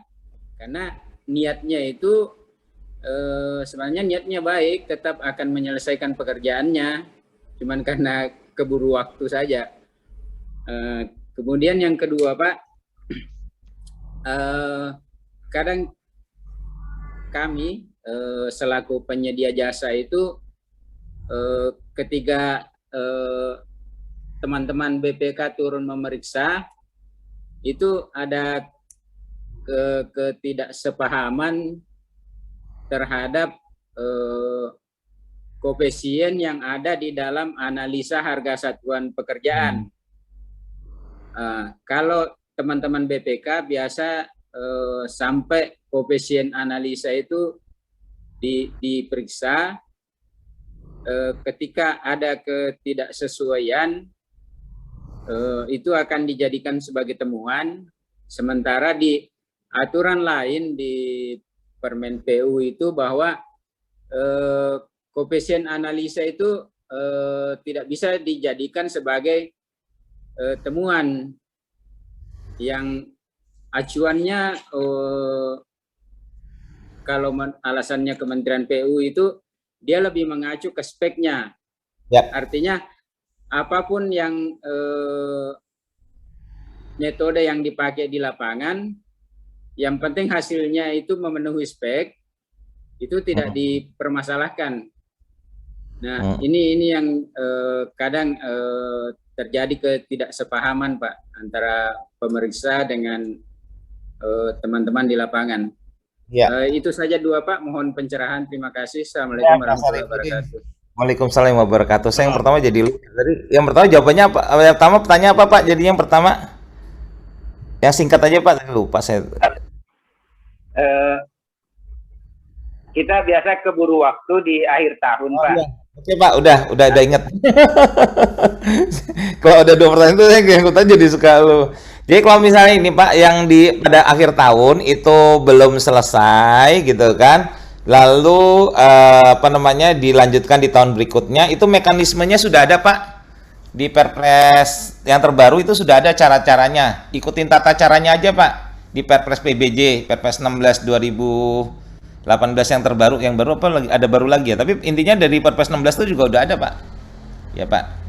Jadi pada prinsipnya bisa melewati tahun anggaran, nanti tinggal biasanya minta pakai ini Pak, ada prosedur, ada beberapa metode lah, katakanlah bisa uangnya ditahan, jadi intinya 100% dan selanjutnya uangnya ditahan, tidak dicairkan gitu kan, tapi dia tetap dikerjakan buat dicairkan di tahun berikutnya. Tapi yang paling nggak salah sih di metodenya itu bukan uangnya ditahan, tapi dibayarkan tapi menggunakan bank garansi, Pak. Jadi prinsipnya pembayaran 100% tapi ada jaminan pekerjaan. Ada kontranya, Pak Safrifuddin. Misalnya gini, katakanlah kan dia 80 harusnya di per 28 Desember misalnya. Harusnya sudah selesai 100%, tapi ternyata begitu dicek di lapangan baru 70%, Pak. Ya kan? Nah, 30% belum selesai nih, gitu kan. Nah, tapi bisa nggak dicairkan 100%? Bisa, Pak, dengan saat pakai bank garansi. Jadi 30% itu pencairannya di cover dengan bank garansi. Itu insya Allah aman, Pak Sarifuddin. Itu ada aturannya, Pak. Tinggal dibaca lagi. Ya, Pak. Untuk apakah sudah cukup jelas, Pak, untuk yang pertama? Iya, Pak. Kalau yang itu sesuai yang ada di Perpres itu yang apa ya, yang normatif lah. Cuman Terus? Kadang ada istilahnya mengambil kebijakan di luar aturan, misalnya daripada dananya menyeberang tahun, tanggung sisa sedikit, progresnya di-100-kan meskipun tidak 100, dan tidak dibuatkan jaminan, tapi dengan niatan baik bahwa si pelaksananya akan tetap menyelesaikan, Pak. Cuma melihat itikat baik saja, cuman yang agak sedikit melanggar aturan karena misalnya tidak dibuatkan jaminan, kemudian dibayarkan belum sesuai progres. Apakah ini masuk kerugian negara, Pak? Oh, enggak dong, kerugian negara kan harus nyata dan pasti. Kalau misalnya cuma dibayarkan belum termasuk kerugian negara. Tapi kalau misalnya pada setelah melewati tahun gitu kan, terus nggak disayang, resiko tanggung sendiri gitu, Pak. Atau misalnya pas di tengah-tengah nih lagi belum selesai gitu, tiba-tiba APH-nya masuk, udah ada informasi nih, wah dia belum selesai tapi udah dibayar. Nah, resiko sendiri, Pak Sarifuddin. Iya. Itu kasus teman saya tuh, ahli PBJ, almarhum tapi jadinya. Ya. Jadi jangan pakai itu deh, Pak. Jangan mendekat. Sebenarnya bisa, tapi tadi kan dia beresiko. Jadi akhirnya ya pas itu diputus di pengadilan bahwa tidak memenuhi unsur pidana. Gitu, tidak memenuhi unsur pidana, Pak. Bener. Tapi kan udah masuk duluan jadinya. Jangan, Pak, jangan diikutin, Pak. Serem aja. Ya, Pak Sarifuddin ya. Oke. Baik, yang kedua ya Pak Sarifuddin ya, yang dikaitkan dengan koefisien. Benar, Pak, teman-teman di BPK itu menggunakan koefisien. Kan pada prinsipnya koefisien itu kan untuk menghitung secara teoritis, Pak. Itu kan perhitungan teoritis, ya kan? Nah, dikaitkan dengan kerugian negara atau kelebihan pembayaran, Pak. Jadi dikaitkan dengan realnya itu nggak bisa sekedar perhitungan teoritis, Pak. Makanya benar di Permen PU gitu kan, bahwa yang digunakan ya standar aja di lapang, yang real, yang realisasinya yang terjadi. Ya, jadi bukan sekedar koefisien, karena koefisien itu perhitungan teoritis. Nah, kenapa BPK masih pakai? Nah, pastikan, Pak, kalau misalnya BPK tetap menggunakan koefisien, pastikan bahwa akibatnya adalah potensi. Jadi bukan real, itu adalah potensi. Karena kan itu bukan real, ya. Jadi itu hanya potensi aja. Gitu, Pak Sarifuddin. Atau pemborosan, iya Pak Sarifuddin. Mana Pak Baik, Sarifuddin? Pak, atas terima kasih, Pak. Iya, oke. Ada satu lagi nih, Pak Bruce Daci ya. Ya, silakan Pak Bruce Daci bergabung, Pak. Di unmute, Pak. Silakan, Pak. Selamat sore, Pak. Sore, siap. Kedengaran, Pak ya? Oke. Jelas. Pak, di sini saya mau bertanya, ada 2 pertanyaan. Pertanyaan pertama, Pak, tentang audit BPK. Jadi, pada saat BPK masuk ke pekerjaan kita, kebetulan kita di konstruksi, Pak, kita PPK-nya, pada saat rapat bersama dengan BPK, kita menyampaikan bahwa sampel yang kita ambil untuk pemeriksaan, kalau boleh, hampir sama dengan sampel pada saat kita periksa sebelum PHO. Hanya kadang BPK-nya tidak mau. Mungkin mereka hanya mau ambil 1-2 sampel, sedangkan selama pelaksanaan kita bisa ambil sampai 20-30 sampel di pekerjaan konstruksi tersebut untuk pengujiannya. Jadi di situ kita tidak sepakat. Hanya kadang BPK tidak bisa kita bantah juga. Terpaksa kita mengikutilah sampelnya mungkin 1 atau 2 untuk contohnya untuk pekerjaan jalan sepanjang 5 kilo, mungkin sampelnya cuma 2. Ya. Sehingga pada saat diuji di lab Pak, terjadilah perbedaan yang sangat signifikan dan itulah yang menjadi temuan Pak. Mungkin contohnya temuannya 200 juta. Nah, di sini kita membantah sebenarnya Pak, ini kok kenapa bisa jadi temuan sebesar itu? Karena sampelnya tadi kan tidak mewakili sebanyak itu. Hanya BPK selalu berkeras bahwa kita sudah sepakat di awal. Sehingga itu jadi temuan lah Pak sekarang. Sekarang jadi temuan. Dan si rekanan tidak mau mengembalikan. Temuan tadi Pak, yang 200 juta tidak mau mengembalikan. Kami juga kebingungan jadinya nih Pak. Ini di posisi BPK bingung. Aduh, gimana ini ya? Jadinya udah jadi masalah kerugian negara kalau tidak dikembalikan. Nah, itu satu pertanyaan kami Pak. Bagaimana cara kita di sini Pak agar bisa permasalahan-permasalahan seperti gini bisa kita atasi Pak? Baik Pak Bruce ya. Jadi prinsipnya ada lagi. Kedua Pak ya. Terlupa. Lanjut ya, silakan. Pertanyaan kedua Pak, ini juga tentang temuan BPK setelah keluar LHP-nya. Terjadilah temuan Pak dan dikembalikan oleh pihak kontraktor atau rekanan tadi Pak. Ini dikembalikan, tetapi setelah dikembalikan ada juga pengaduan ke APH Pak tentang pekerjaan tersebut. Padahal temuan audit dari BPK tadi sudah dikembalikan. Sekarang ada pengaduan Pak. Langsung APH-nya juga turun Pak, itu sampai memeriksa ke lapangan, mengaudit. Juga pakai tenaga ahli. Apakah langkah-langkah tersebut Pak memang seperti itu Pak? Atau bagaimana Pak? Terima kasih. Saya jawab yang kedua dulu aja Pak Bruce ya. Jadi prinsipnya kalau misalnya jadi kan ini kan dua institusi yang berbeda. Di undang-undang dasarnya konstitusinya juga berbeda Pak. Sebetulnya konstruksinya kalau saya nih karena di BPK itu mengacu ke Undang-Undang Dasar 1945, Undang-Undang Dasar kita, pasal 23E.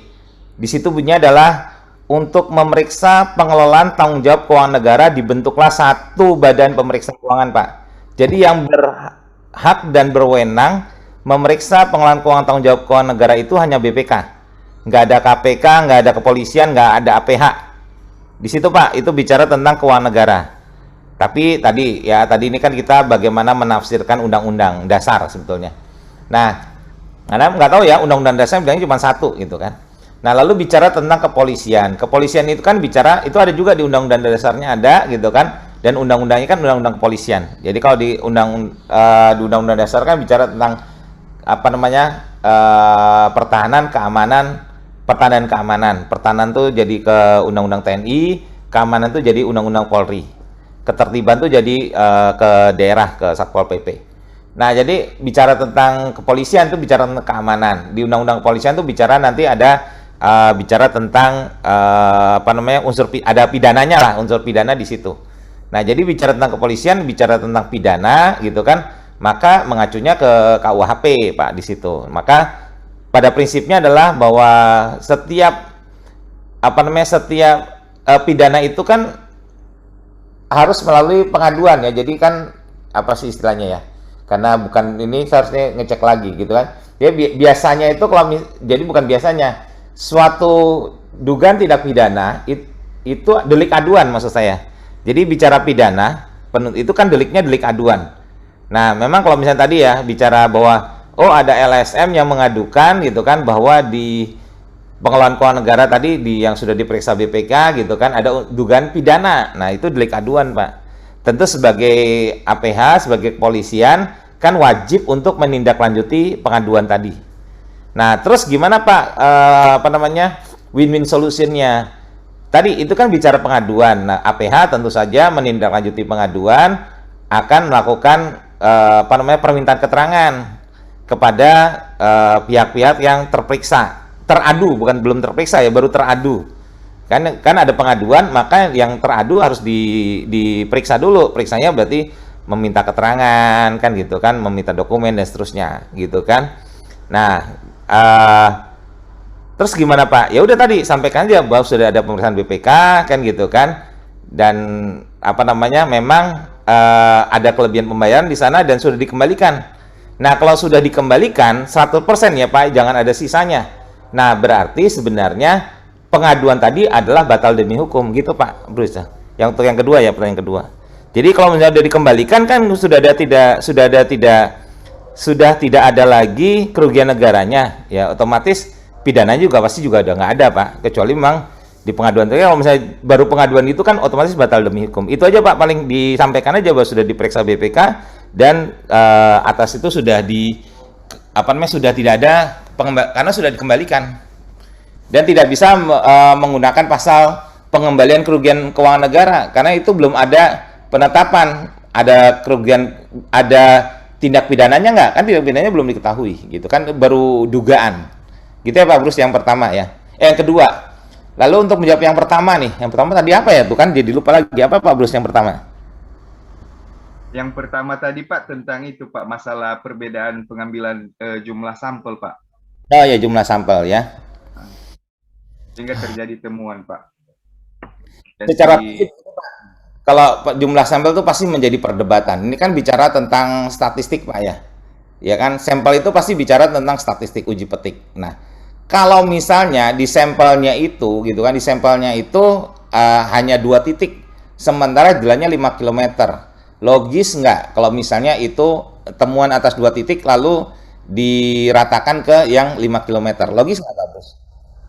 sebenarnya tidak logis Pak. Ya tidak logis. Ya udah itu aja. Jadi itu bisa dimasukkan sebagai sanggahan.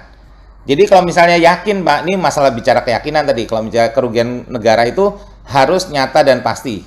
Nggak bisa pakai sampel Pak. Jadi sampel itu sebenarnya tidak mewakili Pak.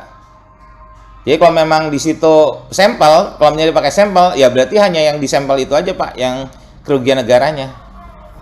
Dan itu bisa dikembalikan sejumlah yang di sampel aja. Nggak bisa untuk untuk ke seluruh populasi, nggak bisa. 5 km masa cuma diwakili 2 kan gitu kan. Iya, Pak. Nah tapi dibaca kembali di temuan BPK, di konfirmasi lagi ke rekanan, karena yang membayar kan pasti rekanan, yang terima uangnya kan rekanan. Kalau sampai rekanannya tidak bisa bayar ya berarti ada hitung-hitungannya itu pasti. Nah berarti kegedean itu. Kalau misalnya memang sudah tidak bisa bayar, disanggah aja, dibuat sanggahan. Jadi jangan khawatir tentang bicara kerugian negara karena temuan BPK tidak langsung bicara tentang kerugian negara. Kalau memang logikanya tadi kalau cuma sampelnya cuma 2 untuk 5 km udah pasti itu salah sampelnya Pak gitu kan, pasti nggak bisa untuk diproyeksikan. Itu Pak Bruce. Pak, selanjutnya Pak, kan ini kondisinya Pak sekarang kan dia sudah jadi temuan Pak ya, sudah keluar LHP-nya. Kira-kira langkah apa yang bisa kita lakukan Pak ya? Kan ini tadi yang saya bilang tadi Pak, kondisinya si pihak rekanan tidak mau mengembalikan. Apakah si rekanannya bisa ke pengadilan Pak untuk menyanggah itu sekarang Pak? Karena sudah ditetapkan jadi LHP Pak. Waktu PPK-nya waktu PPK waktu terima temuan tersebut jawabannya apa Pak? Sependapat. Kan harusnya di awal. Ya awalnya kita tidak sependapat sih Pak tentang itu. Ya tapi yang tertulis di LHP-nya apa kan diberikan kesempatan tuh sama BPK untuk menanggapi Pak. Makanya kalau tanggapan tuh sebenarnya Pak di situ Pak ya, pada saat masa tanggapan Pak ya. Ya jadi harusnya, nggak tahu kalau yang sekarang ya Pak ya, karena yang sudah berlalu gitu kan. Kalau yang sekarang ya berarti yang bisa dilakukan adalah ya kalau memang rekanannya juga tidak bisa bayar ya berarti nanti rekannya selanjutnya kan nggak akan di blacklist tuh Pak, nggak bisa jadi rekanan lagi itu. Sampaikan gini aja, sampaikan dulu ke rekanan kalau Anda tidak bisa bayar maka kedepannya Anda tidak bisa dipakai lagi karena pasti akan di blacklist. Karena rekomendasinya pasti sampai ke sana tuh Pak. Iya kan, jadi yang atas nama PT ini udah nggak bisa dipakai lagi. Sampaikan ke rekanannya begitu kalau dia tidak bisa bayar, gitu kan. Ya kalau misalnya tidak bisa bayar juga sampai nanti 60 hari sudah lewat, nanti akan menjadi temuan yang tidak dapat ditindaklanjuti. Ya sudah, emang administrasi sampai di situ aja sih. Tapi pasti nanti rekomendasinya rekan ini akan di blacklist, gitu kan. Pak, jadi kondisinya Pak, apakah di sini posisi pihak kita dari dinas terkait Pak, Nah, apakah itu bisa dianggap udah melawan hukum Pak ya? Karena tidak dikembalikan sama pihak rekanan tadi Pak, karena adanya perbedaan pembayaran tadi. jangan berpikir jauh sampai perbuatan melawan hukum dulu, Pak. Ini kan, ini kan kita baru bicara di temuan aja, gitu kan. Lihat di rekomendasinya apa. Intinya bahwa teman-teman di PPK menindaklanjuti rekomendasi. Kan kalau misalnya, logikanya Pak, kalau misalnya yang rekomendasinya itu maksimal adalah memerintahkan kepada PPK untuk menagih kelebihan pembayaran kepada rekanan, kan gitu kan. Kalau sudah melakukan penagihan, berarti kan sudah menindaklanjuti temuan. Betul. Ya kan, masalah nanti tagihannya ternyata dia nggak mau bayar, kan bukan di PPK lagi. Oke Pak. Ya, itu Pak. Siap Pak, makasih Pak. Oke Pak Bruce. Silakan kalau misalnya lebih lengkap lagi dikontak aja. Karena harus sampai detail, sampai kata per kata kalau untuk tindak lanjut Pak Bruce ya. Siap. Lanjut ke Pak Samsunan, silakan Pak bergabung. Terima kasih Pak Muglis. Izin saya nggak bisa buka kamera karena juga sedang di mobil. Saya ingin tanya ini terkait dengan ada satu kasus pembangunan gedungnya sudah selesai, kemudian di belakangan hari setelah selesai masa pemeliharaan gedung itu rusaknya bisa jadi fatal karena faktor, kalau kami telusuri itu ada faktor luar, artinya ada faktor gempa dan lain sebagainya yang mempengaruhi rusak bangunan gedung tersebut. Nah, kemudiannya APH-nya masuk. Pertanyaan saya adalah apakah ini termasuk dalam perbuatan kerugian negara? Yang kedua, apakah ini termasuk dalam tindak pidana? Ini itu saja Pak. Terima kasih. Gempa ya Pak, force major dong Pak? Enggak, kalau misalnya sudah dibangun lalu ada gempa, itu berarti force major Pak. Force major itu bukan itu kerugian negara yang disebabkan oleh bencana alam, jadi ya nggak bisa dikembalikan Pak. Yang penting dipastikan Pak bahwa gempa tersebut itu ada pernyataan dari penanggung jawab wilayah Pak. Jadi misalnya gempanya mana nih, gempa provinsi berarti dari pemerintah provinsi. Kalau gempanya kabupaten berarti dari kepala daerah, dari Pak Bupati atau Wali Kota. Kalau misalnya, ya biasanya kalau gempa kan kalau nggak dari provinsi atau dari kabupaten, itu aja sih Pak. Nggak apa-apa Pak, itu force major. Baik, terima kasih Pak. Oke, Pak Samsun. Berikutnya ada lagi nih Pak Pulkis, mungkin terakhir kali ya, udah jam ini nih. Hampir jam 16. Ada dari siapa nih? Pak Rosa ya?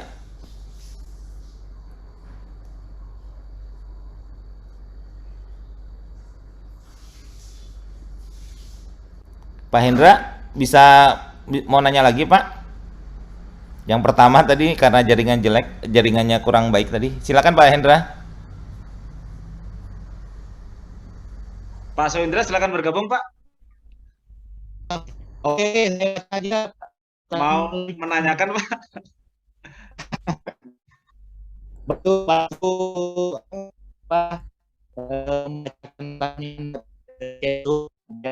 Masih putus-putus nih Pak Indra? Maaf Pak Hendra, putus-putus Pak. Oke, Pak. Iya Pak. Satu kali saja nih Pak ya. Dari chat nih saya pilih. Iya, silakan chat.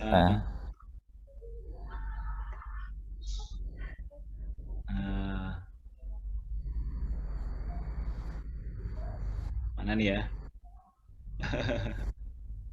Ada tadi Pak Rosa ya. Siapa tuh Pak? Sederhana saja nih. Pak, jika pembelian suatu barang oleh pejabat pengadaan dan oleh penyedia dikatakan tidak ada diskon, nah bulan depannya ketika beli barang yang sama dan di tempat yang sama baru disampaikan oleh penyedia yang bersangkutan bahwa barang tersebut ada diskon. Apakah ada kerugian negara terkait hal ini, Pak? Jadi ada diskon nih. Ya enggak lah Pak Rosa ya. Jadi kalau misalnya sebelumnya nggak ada diskon lalu kita beli gitu kan, lalu bulan depan ada diskon ya, enggak, kita nggak kerugian negara. Ya, cuman yang pasti seringkali jadi pastikan Pak, pastikan kalau misalnya kita apa namanya, kita membeli suatu barang gitu kan, misalnya oleh penyedia tertentu gitu kan, pastikan bahwa apa namanya, kita sudah memastikan untuk meminta diskon dan dari yang bersangkutan tidak memberikan diskon. Udah pastikan itu Pak. Jadi ibaratnya gini, misalnya kita pakai marketplace nih Pak, kan sekarang udah ada yang pakai marketplace nih. Lalu pada saat kita mau beli barang gitu kan, nah di situ pastikan kita capture dulu tuh Pak, bahwa penawaran yang bersangkutan pada tanggal itu, hari itu gitu kan, mungkin katakanlah kalau perlu dalam seminggu itu gitu kan, itu memang dalam kondisi tidak ada diskon. Jadi waktu kita membeli itu memang kita tidak mendapatkan diskon. Dan setelah itu kalau misalnya jika ada diskon, kita sudah punya bukti. Itu aja sih Pak Rosa. Ya. Gitu Pak Muklis. Oke. Satu nih Pak, terkait dengan total loss, kerugian negara yang dikategorikan total loss. Ya. Pak Nosin nih. Ya, total loss ini teori nih Pak sebetulnya. Ini sebetulnya ada di, ya memang di materi yang saya ini. Jadi total loss begini Pak, metode total loss itu pada prinsipnya hanya kondisi-kondisi tertentu kita bisa memberikan total loss ya. Biasanya ada 3 metode total loss ya, di mana kita bisa mengatakan bahwa seluruh kontrak itu sebagai total loss ya. Jadi namanya kita sebut sebagai teorinya whole total loss ya. Tapi sebetulnya total loss juga tidak hanya whole. Total loss yang whole itu misalnya kayak robohnya jembatan yang di Kutai Timur ya, Kutai Timur tuh total loss tuh whole ya, jadi keseluruhan tuh ya. Jadi akibat ada pekerjaan gitu kan, pekerjaan perawatan jembatan gitu kan, terus lalu mungkin ada pergerakan tanah atau ada arus sungai yang cukup besar dan getaran di atasnya juga ada kendaraan sehingga jembatan tersebut roboh. Nah itu whole total loss tuh Pak ya. Nah tapi juga sebetulnya total loss tersebut bisa juga nggak seluruhnya ya, dimana kerugian secara keseluruhan dikurangi dengan biaya-biaya yang dikeluarkan dalam proses pengadaan yang merupakan resiko kesalahan ya. Jadi dikurangi dulu dengan biaya-biaya yang dikeluarkan dalam proses pengadaan ya. Jadi apa namanya, itu total loss juga tapi dikurangi dengan biaya-biaya yang dikeluarkan dalam proses pengadaan. Berikutnya metode total loss itu juga bisa juga dikurangi dengan barang yang masih dapat diperjualbelikan. Itu contohnya kasus di Sumber Waras Pak. Kami menghitungnya itu total loss tapi dikurangi dengan barang-barang yang sebetulnya masih bisa dijual, atau misalnya masih ada harganya, misalnya kayak tanah gitu kan. Tanah gitu itu masih kita hitung. Jadi total loss itu ya pada prinsipnya kita sebut sebagai total loss kalau misalnya jumlah dari seluruh proyek tersebut gitu kan tidak terpulihkan lagi, kecuali hanya sebagian kecil. Nah, jadi kita menggunakan metode total loss. Itu Pak jawabannya. Siap, makasih Pak Iwan, Bapak Ibu semuanya.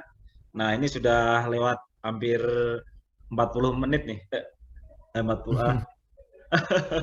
Baik, Pak Iwan untuk mengakhiri kegiatan ini, untuk closing statement-nya Pak, untuk kegiatan kita sore hari ini. Oke, baik teman-teman, untuk closing statement sebetulnya masih di materi saya masih ada beberapa nih. Masih ada beberapa yang harus disampaikan, tapi prinsipnya teman-teman pada saat membuat laporan ya, itu kan menyampilkan metode penilaian kerugian negara atau daerah yang digunakan ya.